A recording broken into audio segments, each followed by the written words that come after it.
Ate. Ano po kuya? Good morning. Good morning din po. Pagbilan mo nga ako. Ano yun? Rika. Ito. Kasi,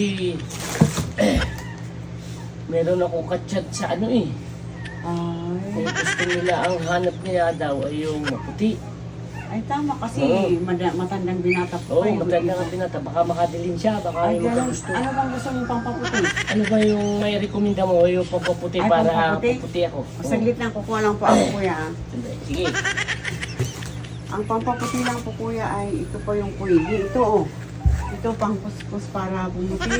May flavor pa yan. Ayan. Yan.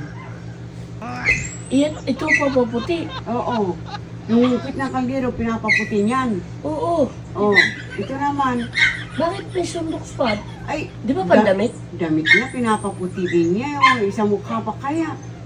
O, di ba? Pwede yan, pwede. Oo. Puputi ako dyan, sigurado ka. Oo. Ay, baka ba? Yun nga lang, ay ito munang unang apply, kuskusin niyo muna. Tapos ang unang i-apply, ito yung itong puti. Tapos yung panghuling apply, ito. Ito. Hindi. Pwede. Oo. Baka magustuhan ako ng aking kachat. Oo, pwede. Ay, pwede talaga. Oo, itry mo. Utangin ko muna, babayaran ko na lang pagka na Oo. pagpaibig ko yung aking Oo, sige, sige. Pwede ito ah. Oo. Sabi mo. One eternity later. Bakit naman? Sabi mo puputi yung mukha. Oo nga.